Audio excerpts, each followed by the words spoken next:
Allahumma salli ala sayyidina Muhammadin tibbil qulubi wa dawaiha wa afiyatil abdani wa shifaiha wa nuril absari wa dhiyaiha wa ala alihi wa sahbihi wa sallim. Bismillahirrahmanirrahim. Alhamdulillahi rabbil alamin. Allahumma salli wa sallim ala sayyidina Muhammadin miftahi babi rahmatillah adada ma fi ilmillah. Salatan wa salaman daimaini bidawami mulkillah wa ala alihi wa sahbihi. Allahumma salli ala sayyidina Muhammadin salatan taftahu biha lana futuhal arifin wa tufaqihuna biha fid din wa ala alihi wa sahbihi. Assalamualaikum warahmatullahi wabarakatuh. Waalaikumsalam warahmatullahi wabarakatuh. Alhamdulillah, pemirsa dimanapun Anda berada, teman-teman santri yang berada di Ponpes Majlis Ar-Raudhah, kita bisa bertemu kembali untuk ngaji bareng kitab Al-Hikam. Dan insya Allah kali ini kita akan ngaji hikmah yang kedua. Mudah-mudahan apa yang kita pelajari ini diberkati oleh Allah Ta'ala. Kita diberi ilmu yang manfaat, ilmu yang bisa mengantarkan kita untuk berjumpa dengan baginda Muhammad sallallahu alaihi wasallam di dunia ini dan juga di surganya Allah Subhanahu wa taala. Amin Allahumma amin. Hikmah yang kedua ini tentang masalah saya kerja atau jadi ustadz ya. Saya kerja atau tak zikiran saja ya. Saya kerja atau jadi imam ya. Dan sebaliknya, saya ini tak nyantri terus ya, atau kerja saja ya. Saya baca Al-Quran terus, hidupnya begitu tiap hari, atau saya cari duit saja ya. Mana yang harus saya pilih? Mana yang harus saya pilih? Ini karena kalau enggak punya ilmu, salah bertindak, salah milih, maka pangkatnya bisa anjlok ya, turun drastis. Dari yang tadinya punya pangkat tinggi bisa turun sampai derajat yang paling rendah. Naudzubillah min dzalik. Insyaallah kita akan belajar dalam waktu kurang lebih 30 sampai 40 menit ya, mungkin bisa jadi lebih dari itu, wallahu a'lam. Kita akan baca dulu kalimat hikmahnya biar kita dapat barokah dari Syekh Ibn Athaillah Ahmad bin Muhammad Az-Zakandari rahimahullah. Amin Allahumma amin. Iradatuka tajrid ma'a iqamatillah iyyaka fil asbab minasyahwatil khafiyah wa iradatukal asbab ma'a iqamatillah iyyaka fit tajrid inhitatun anil himmatil aliyah. Iradatuka tajrid, keinginanmu untuk bertajrid. Sementara Allah menempatkan engkau di maqam asbab, maka itu bagian dari syahwatmu yang tersembunyi. Bagian dari syahwatmu yang tersembunyi. Sementara keinginanmu untuk menempuh sebab-sebab kehidupan duniawi, sarana-sarana bisnis, ya, maka itu akan menjadi kemerosotan yang sangat besar dari semangat yang tinggi kalau memang kamu berada di makomnya itu, makom tajrid. Makomnya orang-orang yang hidupnya memang zikir, hidupnya wirid, hidupnya sholat, hidupnya ngaji, hidupnya ngajar, hidupnya cari ilmu. Orangnya seperti itu. Tapi kok punya keinginan untuk meninggalkan itu beralih ke bisnis. Maka itu adalah kemerosotan dari semangat yang tinggi. Nah ini akan kita bahas. Ini terjemahannya, terjemahan bebas ya pemirsa. Biar mudah untuk dicerna, mudah untuk dipahami dan nanti bisa kita amalkan bersama-sama. Amin Allahumma amin. Begini pemirsa, manusia ini ada dua kelompok. Secara garis besar ya, ada dua kelompok. Kelompok pertama manusia yang hidupnya itu dari pagi sampai sore cari duit. Dari pagi sampai sore cari duit. Bahkan sampai malam. Ya, bahkan sampai malam cari duit. Sementara kelompok yang kedua, manusia yang mulai dari pagi sampai malam cari ilmu. Dari pagi sampai malam baca Al-Quran, dari pagi sampai malam zikir, dari pagi sampai malam sholawat, dari pagi sampai malam istighfar, dari pagi sampai malam hidupnya ibadah yang mahdhah, ibadah yang betul-betul murni ibadah, sholat, puasa, ya, yang seperti itu. Nah, ini nggak bisa dipungkiri, memang kehidupan demikian, ada dua kelompok. Dan sebetulnya dua kelompok ini dua kelompok yang baik semua. Jangan salah, ini dua kelompok yang baik. Orang yang dari pagi sampai sore dia cari dunia, itu baik kalau memang untuk ibadah. Untuk ngasih nafkah, ya, untuk membantu orang-orang yang sakit, biar bisa berobat dengan baik, dengan uangnya tadi, untuk menyambung silaturahim, datang pada keluarganya yang butuhkan, kemudian dia bereskan semua hutangnya, urusannya, ya. Dia niatnya begitu, untuk bantu masjid, bantu musola, bantu pesantren, bantu majelis, ya, bantu panti asuhan, membantu orang-orang yang bergerak ya di dalam bidang sosial, membantu para ustadz, membantu para dai untuk kebaikan, uangnya untuk kebaikan. Maka bisnisnya dia dari mulai pagi sampai sore itu selama halal, maka itu menjadi ibadah. Dan ibadah yang pangkatnya luar biasa. Karena at-tajir as-soduq, pedagang yang jujur itu derajatnya sama dengan orang yang berjihad di jalan Allah Subhanahu wa taala. Nah, main-main ya, pangkat yang sangat tinggi itu, pangkat yang sangat tinggi. Dengan dia hidup bisnis cari uang. Kemudian orang yang hidupnya nebar ilmu, ya, mengajarkan ilmu, menyampaikan ilmu, cari ilmu, baca Al-Qur'an, ibadah mahdhah, ini juga kelompok yang luar biasa. Karena mengabdikan dirinya untuk melakukan ibadah murni kepada Allah Subhanahu wa taala. Manusia-manusia yang seperti ini yang menjadi penolak bala. Bencana mau turun, ada orang yang malam nangis doa sama Allah Subhanahu wa taala agar semuanya selamat, agar semuanya dapat rahmat, maka Allah enggak jadi gitu ya. Bencananya sama Allah disingkirkan tuh. Ya, ditunda atau dibatalkan oleh Allah Subhanahu wa taala. Karena apa? Karena masih ada di situ orang-orang yang mau istighfar. Sebagaimana dikatakan, dan Allah tidak akan menyiksa mereka, wahum yastaghfirun. Sementara mereka beristighfar pada Allah Subhanahu wa taala. Nah, yang jadi masalah, ada orang-orang yang digoda sama setan. Ya, siapa sih yang enggak digoda sama setan? Kita-kita ini kan digoda sama setan. Lah setan itu pinter. Ya, karena setan ya sangat profesional. Kalau mau goda itu setan yang dikirim ya sesuai bidangnya. Jadi kalau memang ini ustadz, nanti setannya juga ustadz. Setan yang punya ilmu banyak gitu maksud saya ya. Setannya punya ilmu banyak. Kalau yang digoda ini ahli bisnis, ya setannya itu nanti juga setan yang ahli bisnis. Tahu nih, sesuai dengan keahlian masing-masing. Makanya kita disuruh banyak baca zikir, baca wirid di pagi hari, dalam segala kesempatan minta perlindungan terus dari godaan setan. Karena kalau enggak dilindungi Allah Ta'ala, mengelawan setan itu hal yang memang enggak mudah gitu ya. Kalau enggak dilindungi Allah Subhanahu wa Ta'ala, enggak ditolong Allah Ta'ala, maka suruh minta terus. Ya, suruh minta terus perlindungan dari Allah Subhanahu wa Ta'ala. Nah setan ini enggak mau orang yang dagang kok dapat derajat mujahid. Orang yang dagang kok dapat kalau derajatnya orang yang mati syahid. Kok enak bener. Pangkatnya tinggi. Wah, jangan sampai ini orang yang dagang ini, fulan ini pangkatnya tinggi di sisi Allah Subhanahu wa taala. Kemudian ada lagi orang yang ahli sholat, ahli zikir, ahli baca Al-Qur'an. Wah, ini jangan sampai ini pangkatnya tinggi di sisi Allah Subhanahu wa taala. Ini harus saya turunkan semua nih pangkatnya. Pangkatnya harus saya turunkan. Maka sama setan mulai digoda, dibisikin. Kita bahas kelompok pertama dulu yang digoda, ya.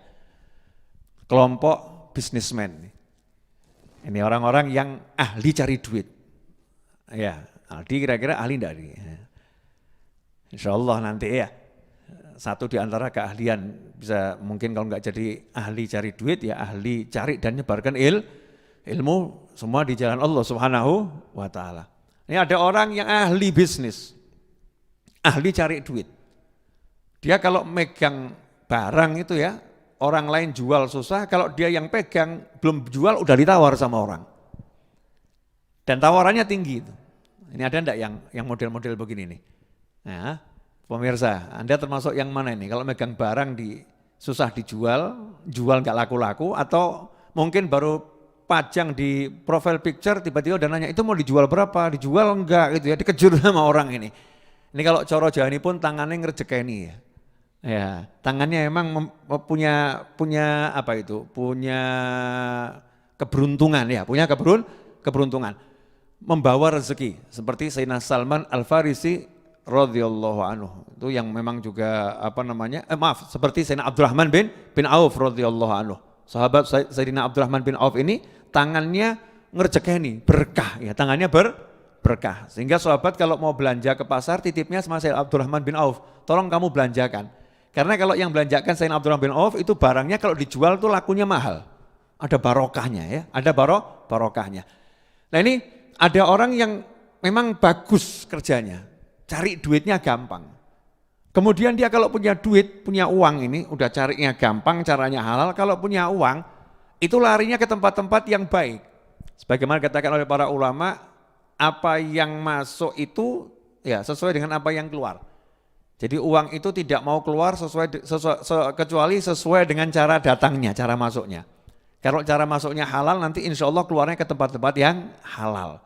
Kalau cara masuknya, cara mendapatkannya haram, maka uang itu biasanya juga akan keluarnya ke tempat yang haram. Naudzubillah min dzalik. Nah ini dia lain, kalau dapat uang, uangnya itu selalu manfaat untuk orang banyak. Ya, kemudian keluarganya juga nyaman. Oh, alhamdulillah, bapak saya punya duit, sehingga anaknya pun tenang. Ya, istrinya tenang karena ekonominya terjamin. Mertuanya senang. Ya karena ekonominya terjamin. Tetangganya bahagia. Oh ini dia kalau punya uang tangannya terbuka, gak genggam. Ya tangannya terbuka. Dibagi ke tetangganya, temannya, semua dapat. Ya semua dapat. Sehingga keberadaannya dia dalam bisnis itu dapat doa dari orang banyak. Mudah-mudahan rezekinya tambah banyak. Mudah-mudahan bisnisnya tambah sukses. Dapat doa dari orang banyak. Nah orang ini suatu hari datang ke pengajiannya Abah Edwin. Lihat Abah Edwin ini kok hidupnya enak. Ngaji, zikir, wirid, ya terima tamu, ngaji, zikir, wirid, terima tamu. Enggak bisnis, orang yang bisnis ketemu orang-orang ruwet tiap hari, yang dibahas duit itu. Wah saya ini kok hidupnya ngurus dunia terus ya, mau sampai kapan saya ngurus dunia? Kalau seperti Abah Edwin ini ya, Masya Allah nih, seperti Mas Anam ini Masya Allah enak kelihatannya. Hidupnya di musola ngaji, zikir, wirid. Seperti Mas Agung itu ngaji, zikir, wirid. Ya Mas Agung, ya itu Mas Agung tuh ngaji, zikir, wirid. Ngaji, zikir, wirid. Kok enak? Nah ini pebisnis tadi akhirnya dibisiki sama setan. Udah, kamu tuh pangkatmu rendah, cari dunia terus, rendah itu, tiru tuh Abah Edwin, ya tiru Mas Ana, Mas Agung, tuh hidupnya buat ngaji, zikir, wirid di masjid tuh dari pagi, siang, sore, malam, pagi, siang, sore, malam masjid, di rumah Allah. Kamu di rumahnya setan kamu, itu pasar tuh tempat kumpulnya setan, hidupmu tiap hari kumpul sama setan, udah saatnya kamu tinggalkan dunia, mau sampai kapan cari dunia? Bisikan setan tadi dengan dalil-dalil yang mungkin setannya juga ngutip pendapatnya para ulama dan lain sebagainya, dibisikkan di pikirannya, di telinganya ini ya, di hatinya, sehingga akhirnya dia buat pengumuman, mulai hari ini saya tidak akan kerja lagi, saya nggak akan cari dunia lagi, ngomong ke istrinya, ke anaknya, apa yang kita miliki akan saya sedekahkan untuk pesantren, udah kita hidup sederhana dengan uang yang ada, kamu belajar puasa Daud atau Senin Kemis ya. Ya, istrinya diajarin seperti itu, anaknya disuruh seperti itu. Akhirnya ditinggalkan bisnisnya semua, dia kemudian pergi ya dari satu masjid ke masjid yang lain, dari satu pesantren ke pesantren yang lain, dari satu pengajian ke pengajian yang lain. Tetangganya yang biasanya kalau sakit itu enggak mikir, tetangganya ketika sakit mikir, siapa yang biayai saya ini? Keluarganya yang tadinya itu bayar listrik tiap bulan itu gampang karena dapat jatah uang dari saudara, dari dia yang punya uang lebih tadi, tetangga saudaranya itu pun akhirnya merasa bingung, bulan ini saya bayar listrik dari mana? Istrinya yang tadinya hatinya tenang akhirnya mikir, lah ini kalau suami saya meninggal dunia, saya ini jadi janda, hidupnya bagaimana? Masih hidup aja susah, nggak ada tinggalannya. Istrinya hatinya suntuk, sumpek, nggak tenang gitu ya. Maka pindahnya dia dari bisnis yang seperti itu, bisnis yang halal, bisnis yang tidak melalaikan sholat, ya sholatnya dia jalan, dia sholat, puasa Ramadan, dia puasa Ramadan, ya dia zikir habis sholat, ya zikir habis sholat, tapi dia tuh waktunya lebih banyak untuk kerja, bisnis, cari uang. Tapi karena ketemu Abah Edwin ya, Mas Anna, Mas Agung lihat begitu, setan masuk, akhirnya ditinggalkan semuanya, dia beralih pada baca Al-Quran, zikir, wirid, pengajian, dari satu musola ke musola yang lain. Maka sikapnya ini itu bukan satu hal yang baik. Itu sebetulnya bagian dari syahwat, keinginan yang gak baik yang tersembunyi. Itu hawa nafsu gitu loh, hawa nafsu. Itu bukan mulia, tampaknya kan mulia jadi orang yang ngaji, zikir, wirid. Bukan, itu justru jelek. Kenapa? Karena dia sudah ditempatkan Allah, tugasmu nih ngurusin orang-orang yang gak punya duit. Tugasmu nyarikan orang-orang yang punya duit, ibadahmu ya itu. Ya memang ya ibadah yang seperti itu beda loh sama orang yang kita ngaji nangis gitu kan ya. Orang kalau ngedem duit kan biasanya nggak nangis ya. Sama mesem. Ketemu sama rekan bisnis kan biasanya ya ketawa. Lah ini sementara yang di musola zikir nangis, ya zikir nangis. Ya ini memang beda, bentuknya nggak sama. Tetapi justru yang bisnis tadi jauh lebih mulia. Sebagaimana diceritakan di zaman Khalifah Umar bin Khattab radhiyallahu anhu, beliau ini kan suka keliling. Bahasa no-nya, zaman no-nya belusuan. Ya, Sayyidina Umar bin Khattab radhiyallahu anhu itu suka belusukan. Nih mungkin pemirsa yang suka ngoreksi bahasa Inggris saya ya. Zaman no, bukan no bib, now, iya. Lawang saya ini orang Solo yang bahasa Jawa lebih saya suka. Iya, Inggrisnya Inggris gak cetok begini. Iya, enggak cetok. Ikhwani rahimakumullah. Sayyidina Umar bin Khattab radhiyallahu anhu itu belusukan dulu. Nah, di antaranya juga belusukan ke masjid di jam-jam orang kerja. Jam-jam orang waktu duha itu orang kan pada ke pasar kerja, yang di kebun ya di kebun, yang di pasar di pasar. Sayyidina Umar bin Khattab radhiyallahu anhu coba ngecek masjid. Dilihat di masjid, ya maklum yang umurnya udah 60 tahun ke atas itu ya. Pada di masjid semua zikir wirid, emang makomnya persiapan bukan menjemput, persiapan menerima tamu. Malaikat Israel alaihissalam, jadi udah disiapin itu dengan banyak zikir, banyak doa, umurnya 60 tahun lebih. Umurnya umat Nabi SAW kan 60 sampai 70 tahun seperti itu. Nah, ternyata di situ ada anak muda, lagi zikir, lagi sholat gitu kan, ngaji. Maka ditanya sama Sayyidina Umar bin Khattab radhiyallahu anhu, hei anak muda, kenapa kamu kok di sini? Kok nggak kerja, nggak ke pasar, nggak ke kebun? Kenapa kamu di sini? Jawabannya ibadah, zikir sama Allah Ta'ala. Lah, yang jamin kehidupanmu siapa? Kamu untuk makan dirimu ini, kamu ini kerjanya apa untuk penghidupan sehari-hari? Dijawab, enggak kerja. Nah, yang jamin siapa? Ada saudara kandung saya, itu yang dia memenuhi hajat-hajat saya, kebutuhan saya, dia yang suplai. Dia yang kerja, dia yang jamin saya.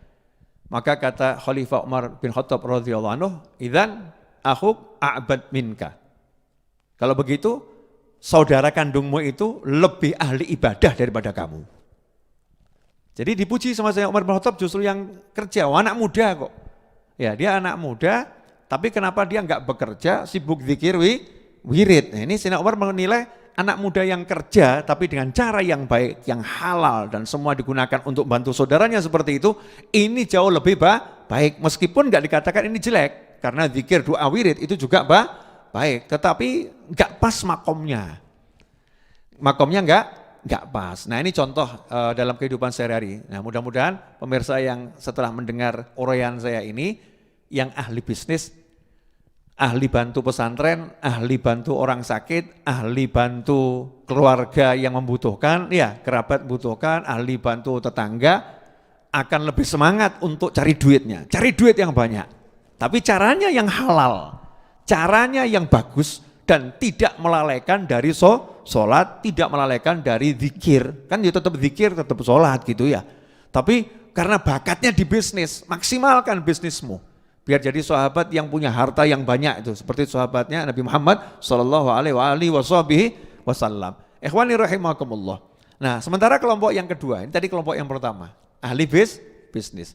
Kelompok yang kedua adalah orang yang dia itu hidupnya sebaliknya. Jadi memang bakatnya itu cari ilmu, bakatnya nyantri, bakatnya ada keahlian di situ, ada kelebihan di situ. Dia ini kalau belajar tuh cepet nangkep, nerangkan ke orang juga orang cepet paham, bakatnya di situ. Dan tidak usah jauh-jauh lah, misalnya saya, ya kan alhamdulillah saya kan ngajar ini ya, ngajar. Hidup saya ya pagi siang sore yang diurusi adalah ngajar, yang diurusi belajar, ngajar.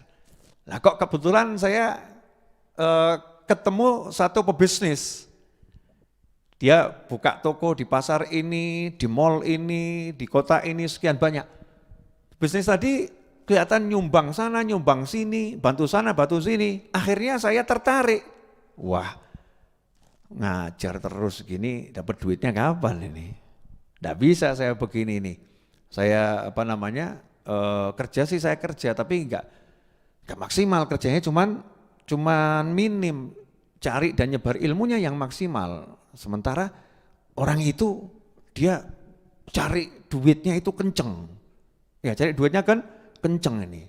Wah saya tak kurangilah jam ngajarnya. Cukup ngajarnya sebulan sekali. Ya selebihnya saya mau kerja. Saya mau cari duit. Biar nanti saya punya uang banyak. Ya saya bisa bantu orang seperti dia. Ini baik atau enggak baik? Kelihatannya baik. Kelihatannya baik, tapi sebetulnya itu adalah merosot pangkatnya. Karena tadinya semangatnya itu tinggi untuk mencari ilmu, ngajar ilmu. Ini kan semangat yang mulia, semangat yang tinggi. Dan dimudahkan di situ oleh Allah Subhanahu wa Ta'ala. Udah dikasih sama Allah yang enak, yang pangkatnya tinggi, kok milih ruwet sama dunia gitu loh ya. Ruwet sama dunia. Maka ini kemerosotan yang luar biasa. Kemerosotan yang luar biasa dari semangat yang tinggi, semangat yang mulia. Nah pemirsa dimanapun Anda berada, kalau saat ini memang Anda dimudahkan untuk cari ilmu, dimudahkan untuk mengajar, ya maka ya mengajarlah dan cari ilmulah. Jangan ikut-ikut sama orang yang menghabiskan waktunya untuk cari dunia. Kecuali memang Anda itu bukan di situ posnya, bakatnya bukan di situ ya. Tugasnya bukan di situ. Silahkan seperti pebisnis tadi cari dua sebanyak mungkin. Ikhwani rahimakumullah. Nah, dengan mengetahui dua hal ini, kelompok pebisnis, kelompok yang cari duit ya, sama aja toh ya, pebisnis dan orang yang memang hidupnya sholat, zikir, wirid, bagaimana harus menyikapinya? Maka kita nanti tidak akan jadi orang yang derajatnya turun. Gak jadi orang yang menuruti hawa nafsu, karena udah paham. Oh saya ini ternyata memang harus kerja. Istri saya modelnya ya begitu, kalau nggak dikasih duit 10 juta itu hatinya was-was kok ya. Hatinya was-was. Kalau nggak disiapkan warisan 1 M itu kok kelihatannya ya hatinya was-was ya. Saya harus kerja cari duit banyak. Karena kalau dia sampai nanti hatinya itu was-was, ragu kepada rezeki, berarti meragukan Allah yang maha memberi rezeki. Maka nanti istri saya ini akan jadi orang yang jelek di pandangan Allah Subhanahu wa Ta'ala. Karena meragukan Allah Ta'ala. Dan itu gara-gara saya. Wah nanti saya berdosa, udah saya akan maksimalkan kerja saya. Ikhwani rahimakumullah. Karena itulah para ulama kalau mau menikah itu milih istri, gak sembarangan. Nomor satu apa? Ya seperti gini loh. Kalau ada orang mau menikah dengan PNS yang memang tugasnya itu akan dipindah-pindah. Pasti nomor 1 dikasih tahu, saya PNS loh. Saya ini nanti tinggalnya di mana, itu tergantung tuh tugas. Ditempatkan di mana ya saya harus siap. Lah kamu nanti kalau jadi istri saya siap enggak ditempatkan di tengah hutan gitu, kira-kira siap enggak? Nah kalau kamu enggak siap ya jangan. Walaupun kamu sangat mencintai saya sangat mencintai kamu, jangan seperti itu, enggak bisa. Kita nanti akan enggak bagus gitu ya. Tapi kalau kamu siap ya ayo, kan begitu. Nah para ulama ketika akan menikah juga cari orang-orang yang siap untuk diajak hidupnya hanya ngurusi akhirat, seakan-akan gitu kan ya. Zikir, doa, wirid, ngajar, ngaji. Zikir, doa, wirid, ngajar, ngaji. Jangan keluh kesah urusan dunia. Harus siap begitu. Nah, kemudian kalau memang dapat yang seperti itu, ya wis, nyaman saja. Berarti kan sudah siap ini. Istrinya siap, suaminya siap, anaknya juga siap. Maka ini adalah gerbong yang nanti akan cepat sampai Allah Subhanahu wa ta'ala. Contohnya, ayahnya Habib Ali bin Muhammad bin Husain al-Habsyi. Habib Muhammad bin Husain al-Habsyi. Ya, Habib Muhammad bin Husain al-Habsyi rahimahullah, beliau adalah ayah dari Habib Husain bin Muhammad al-Habsyi mufti Haramain. Habib Muhammadnya ini mufti Haramain, punya putra Habib Husain mufti Haramain. Habib Husain punya murid diantaranya Mbah Hashim Asy'ari dan Mbah Khalil al-Bangkalani diantaranya. Ya, artinya ini Habib Muhammad adalah guru besar mufti Haramain yang luar biasa. Punya istri namanya Hababah Alawiyah. Ya, Hababah Alawiyah. Ini Hababah Alawiyah ini ketika suaminya diperintah gurunya, kamu dakwah ke sana, ya, dan istrinya disuruh ngurus anak di rumah, ya enggak protes. Lanjutkan, silakan berangkat. Ya silakan berangkat, karena memang siap. Jadi istrinya seorang ulama, sehingga ulamanya bisa tajrid betul-betul dia tidak ngurusin bisnis, enggak ngurusin apa, yang diurusin adalah dakwahnya, cari ilmunya, ngajarnya, karena istrinya sudah menggugurkan kewajibannya. Dah, untuk yang satu itu aku tidak menuntut apa-apa. Kita semua berjuang di jalan Allah Subhanahu wa ta'ala. Seperti yang terjadi pada Nabi Ibrahim alaihissalam beserta istrinya. Ketika Nabi Ibrahim bawa Nabi Ismail ya beserta istrinya untuk ke tanah yang belum ada penghuninya, yang gersangnya luar biasa. Maka di situ istrinya kan ya nyantai-nyantai saja loh, ditinggal bersama bayi, ya anak kecil ya yang baru bisa nangis di tengah padang Sahara yang gersang, yang panasnya luar biasa, isinya bebatuan, nggak ada air, nggak ada kehidupan, nggak ada manusia di sana, nggak ada yang nemenin. Istrinya nggak mengatakan bagaimana ini, kami kok ditinggal di sini, enggak. Silahkan wahai suamiku, ini perintah Allah, maka Allah akan ngurusi kami. Masya Allah. Ini manusia-manusia yang betul-betul udah tajrid, nggak ngurusi asbab duniawi. Sebab-sebab dunia ini sudah nggak ada dalam benaknya, pikirannya. Yang ada Allah dan Allah. Nah tapi sekarang ada orang yang gaya, dah saya nggak akan usaha, saya akan sholat saja, zikir saja, wirid saja. Begitu istrinya ngeluh, gas habis, stres. Ya, terus akhirnya ngontak ustadz yang lain. Itu sholawatnya udah saya baca kok rezeki nggak turun-turun ya, Masya Allah. Kelihatannya sholawatnya kurang mandi itu ya, kurang cespleng, kita beralih ke sholawat yang lain. Diajari sama ustadz yang lain ya, tambah ini istighfar, tambah istighfar. Istighfarnya udah saya kencengkan, tapi ini buat beli beras aja nggak dapat nih, gimana ini, Masya Allah. Nah ini model begini ini ya, ini termasuk orang yang pangkatnya anjlok gitu loh ya, pangkatnya anjlok. Dia mengira dengan zikir, doa, wiridnya dia yang banyak tadi itu, dia udah masuk kelompok wali-wali orang yang luar biasa. Sebetulnya enggak, dia jatuh dari semangat yang tinggi. Makanya kita hati-hati. Jangan gara-gara kemudian dipecat dari kantor ya, akhirnya pergi ke musola, duduk silo di situ cuman zikir, wirid. Itu hal yang baik zikir wiridnya, bukan enggak baik. Zikir, wirid. Nah, sementara temannya yang lain yang dipecat, cari kantor yang lain, cari kerja yang lain dan lain sebagainya. Dia putus asa, males. Dah saya tak jadi orang ahli ibadah saja ya. Ini bukan orang ahli ibadah, ini orang malas ibadah. Ibadahmu bukan 24 jam di masjid. Ibadahmu adalah cari nafkah untuk anak dan istrimu. Karena anakmu akan nangis, istrimu nggak kuat kalau disuruh hidup tanpa ada penghasilan. Nah ini kadang orang nggak bisa menempatkan makomnya, nggak bisa menempatkan dirinya. Kakek saya itu meninggal umur 93 tahun. Nama kakek saya Habib Ahmad bin Abdurrahman Al-Idrus, meninggal di Kudus. Umur 93 tahun meninggal kakek saya. Kakek saya itu sudah tidak bekerja sejak umur 60 tahun. Udah nggak bekerja, pensiun. Dulu kakek saya itu hakim untuk orang nikah atau orang mau mengajukan perceraian ya. Hakimnya dulu kakek saya. Ketika setelah pensiun ya enggak kerja. Ya enggak punya pekerjaan. Dan hidupnya ngurusin tamu. Tamu datang dan tamunya semua orang susah, orang melarat, orang mumet. Enak itu ya. Assalamualaikum Habib, iya saya barusan ditipu orang. Assalamualaikum Habib. Jadi ya memang nggak ada yang ditinggalkan, bodoh-bodoh susah.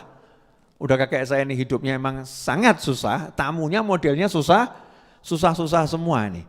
Nah ketika saya duduk sama kakek saya, terus kakek saya itu membahas kitab Al-Hikam, kakek saya ngomong ke saya, nah kalau ini ya kakekmu ini sekarang sudah di makom tajrid. Umurnya 90 tahun waktu itu ngomong. Makom tajrid, kerja sudah enggak bisa. Bukan enggak mau, memang enggak bisa. Enggak bisanya karena satu usia, yang kedua ya karena ngurusin orang-orang yang butuh nasihat, butuh solusi. Ya dengan ilmu yang dimiliki kakek saya yang dititipkan Allah Ta'ala, beliau melayani masyarakat seperti itu. Kakekmu ini sekarang makomnya tajrid. Nah itu namanya makom tajrid, gak usah hati, pantasnya seperti orang-orang yang di makom kakek saya begitu. Enggak gampang-gampangan, oh saya makomnya sekarang tajrid, saya enggak akan cari duit, saya enggak akan usaha, udah saya akan duduk di musola, enggak. Almarhum Habib Anis, hidupnya ngajar, hidupnya belajar. Tetapi enggak pernah mengatakan saya di makom tajrid. Enggak, beliau buka toko. Beliau pagi menyempatkan waktu ke toko. Sore menyempatkan waktu ke toko. Bahkan akhirnya ada kesempatan beliau bangun ruko-ruko. Bahkan ketika beliau sedang dalam keadaan sakit di bulan Ramadan, beliau yang mengatur tokonya sendiri. Karena apa? Karena beliau merasa saya ini harus mencari nafkah untuk menghidupi orang banyak. Meskipun beliau menyampaikan ilmu, meskipun beliau mengajar dan lain sebagainya. Tidak gampang, artinya orang menganggap saya udah di makom tajrid. Tidak seperti itu. Tapi kalau bilang di makom bisnis, ya bukan. Bukan pebisnis. Ini hati-hatinya orang-orang soleh. Jadi orang-orang soleh itu tidak gampangan. Ikhwani rahimakumullah. Nah, ada orang yang ditempatkan sama Allah memang harus meninggalkan bisnisnya. Nanti itu akan nyambung dengan hikmah yang berikutnya. Tapi saya kasih contoh sedikit, biar paham. Ketika Sayyidina Abu Bakar As-Siddiq radhiyallahu anhu dilantik jadi khalifah. Sayyidina Abu Bakar As-Siddiq radhiyallahu anhu itu kerjanya jual beli pakaian di pasar. Tekstil tuh di antara pekerjaan Sayyidina Abu Bakar As-Siddiq radhiyallahu anhu. Dilantik jadi khalifah, itu besok paginya bawa kalau sekarang karung karung gitu dipikul. Di tengah jalan ketemu Sayyidina Umar bin Khattab radhiyallahu anhu. Kemudian ditanya sama Sayyidina Umar bin Khattab radhiyallahu anhu, "Itu yang kamu bawa apa?" "Dagangan saya." Presiden ini. Khalifah ini, presiden. "Dagangan saya." "Mau kemana?" "Ke pasar." "Lah ngapain?" "Cari nafkah." "Kalau saya enggak ke pasar, enggak cari nafkah, bagaimana tanggung jawab saya ngasih nafkah kepada anak dan istri saya?" Sayyidina Umar bin Khattab radhiyallahu anhu kemudian mengatakan, enggak. Bawa pulang ini semua. Tugasmu adalah ngurus negara, ngurus masyarakat. Ngurus negara, ngurus masyarakat. Masalah nafkah keluargamu, kita akan rapat kepada semua sahabat agar engkau diberi gaji dari Baitul Mal.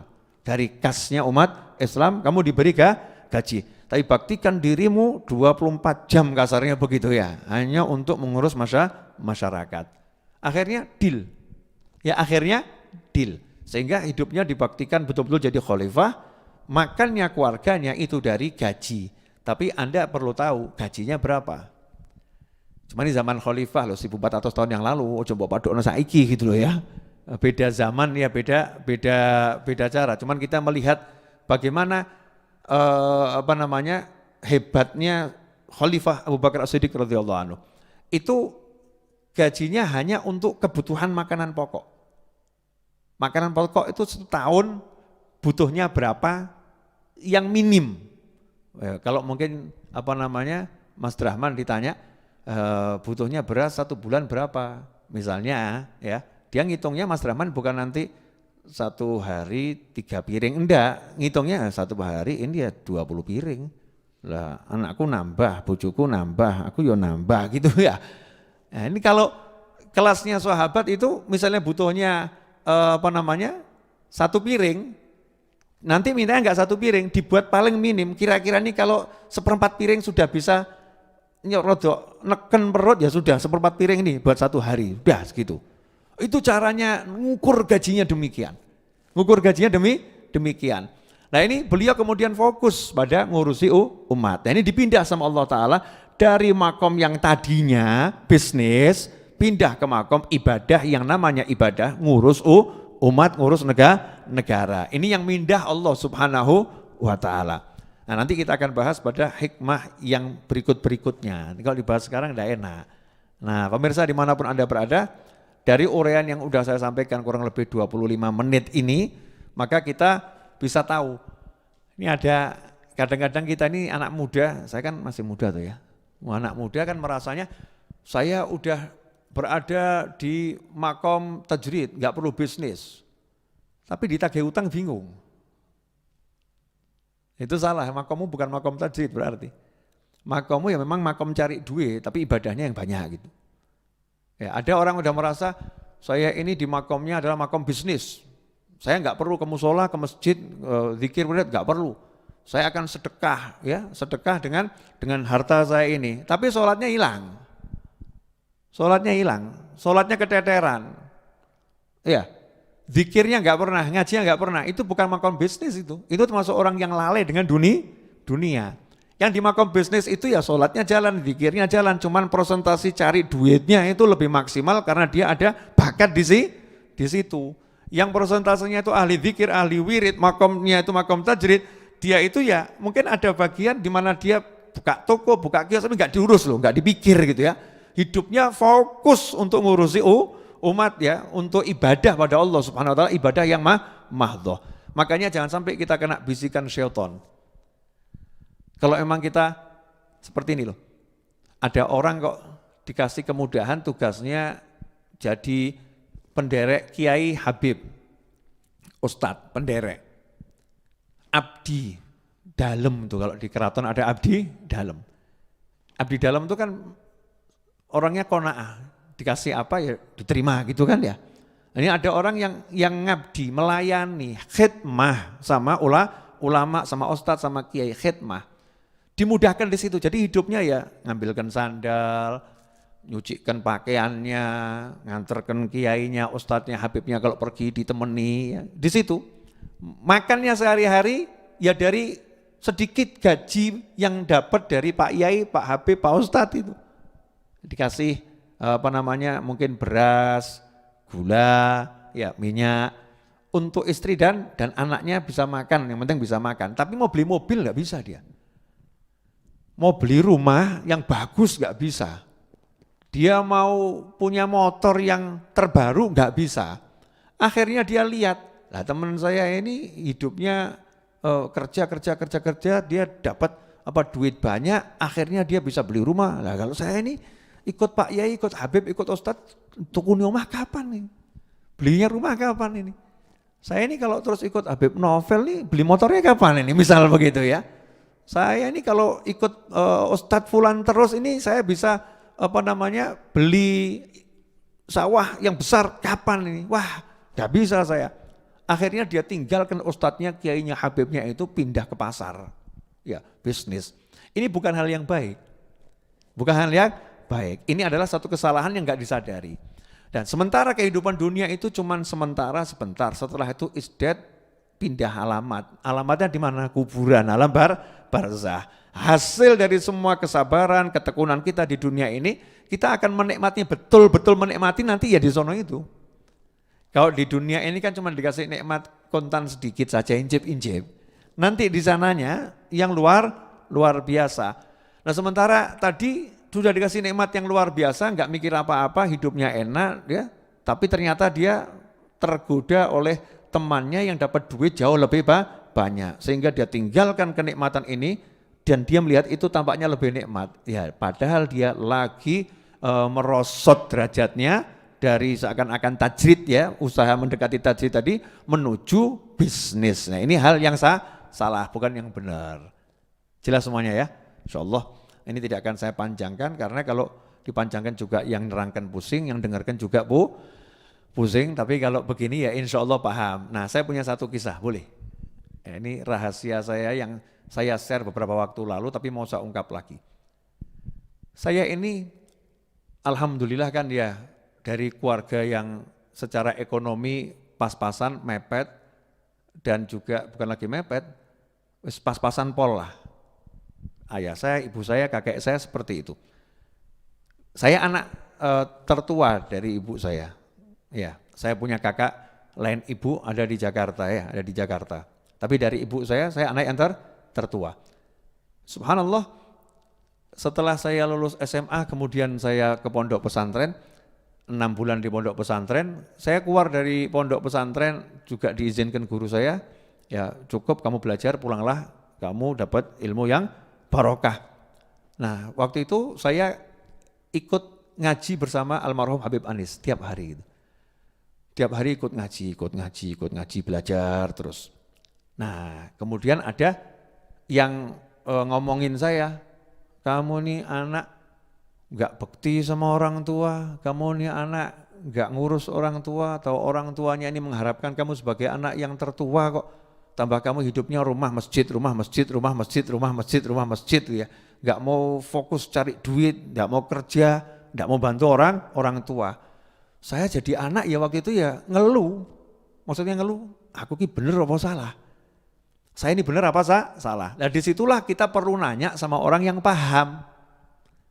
Karena kalau kita nggak paham, nanya sama orang yang paham, jangan sampai kita ini kena bisikan setan. Nanti kalau saya tinggalkan upaya cari ilmu, kemudian saya terjun ke bisnis, itu bisikan setan kan? Ya na'udzubillah min dzalik. Kalau saya tetap cari ilmu dan saya abaikan untuk memikirkan ekonomi orang tua saya, maka ini juga bisa jadi bisikan yang salah.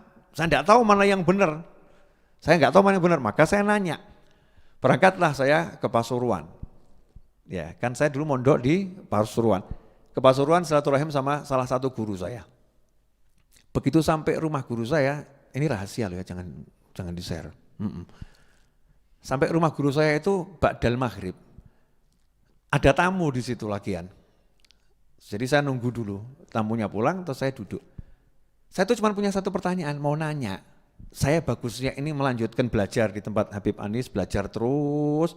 Nanti saja saya cari duitnya nanti gitu. Karena ini usia saya juga lagi usia belajar, atau ini sudah cukup. Saya tak fokusnya cari duit walaupun saya tetap belajar. Itu di hati saya. Dari Solo tuh niatnya cuma mau nanya itu. Begitu duduk, salah satu guru saya yang ada di Pasuruan itu ngomongin begini. Noval, itu tahu Fulan? Ya Ustadz, itu hidupnya ngajar terus. Sekarang kaya raya dia. Tahu enggak kenapa? Enggak tahu Ustadz. Allah kirimkan burung walet ke rumahnya. Rumahnya jadi sarang burung walet. Sehingga dia ngajar terus dan jadi pedagang walet. Enggak pakai susah payah. Tahu enggak Fulan? Diceritakan orang-orang yang hidupnya ngajar tiba-tiba sugih. Waduh, ini jawabannya kok gini kok ya. Cara jawabnya itu bukan kamu itu. Saya masih kurang mantap. Kenapa saya nanya ke Pasuruan kok gak nanya Habib Anis? Saya tuh gak berani nanya sama guru saya. Nanya sama Habib Anis itu saya gak berani. Karena wibawanya buat saya luar biasa. Tapi karena ini udah gejolaknya semakin kuat, maka balik ke Solo, saya yang gak pernah nanya apapun pada Habib Anis itu, akhirnya saya beranikan saya mau nanya.